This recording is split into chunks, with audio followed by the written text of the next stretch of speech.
Okay, this is going to be a brief video on how to make venison chili by grinding your own venison and making hamburger meat out of it for the chili recipe. And we're going to be using the Meat Your Maker meat grinder products. And so I will have to pause the video in between steps so that I can do the work. I don't have a tripod, but you will get to see all of the steps individually as I go. So the first step is we're going to go out and weigh our venison on the Meat Your Maker meat scale and see how much of the beef fat we need to add. I want to do a 20%, so an 80-20 mix, 80% venison, 20% fat. And you can see that I simply bought the beef fat from my local grocery store. So let's go outside and see how much it weighs. So in this step, we're going to get the tare weight of our plastic container so we know the true weight of our meat.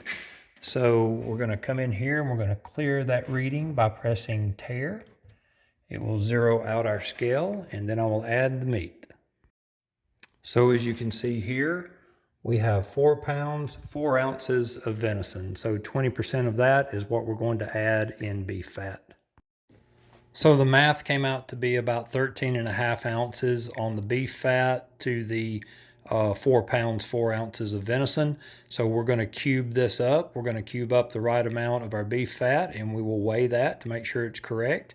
And then we'll go to the grinder. And just a note on this venison, it is almost frozen. So anytime you're grinding, you want stuff very, very cold, somewhere between 32 to 34 degrees. So I'll start back as soon as we get it cubed. So one correction I just made is we actually only needed 2 pounds of hamburger for my recipe.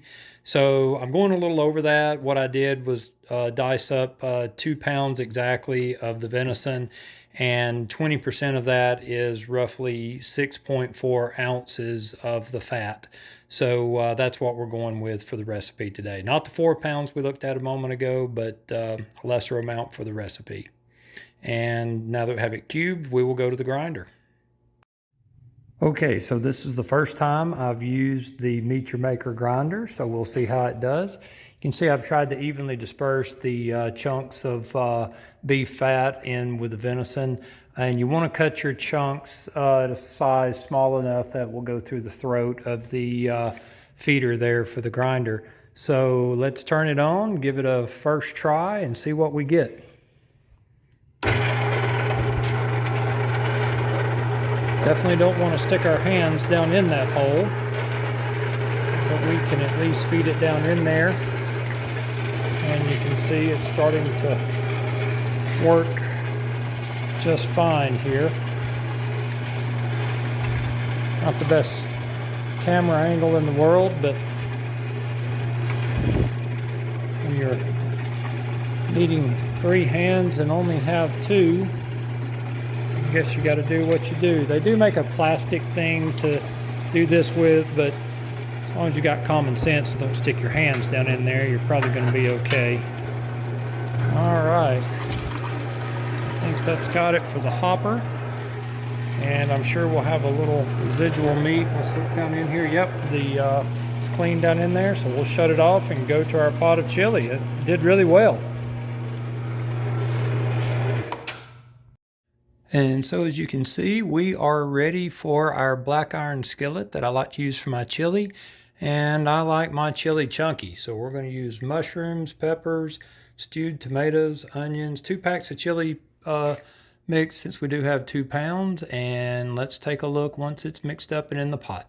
So as you can see, I'm browning the venison hamburger meat. We're about to add our chili powder, and you can strain that or not, kind of personal preference, and then we will add that to the veggies.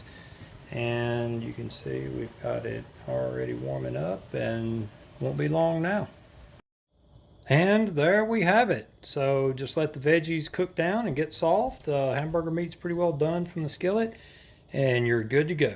Very simple process. I don't really give cooking times and a lot of details because technically this is not a cooking video, but I think you get the idea.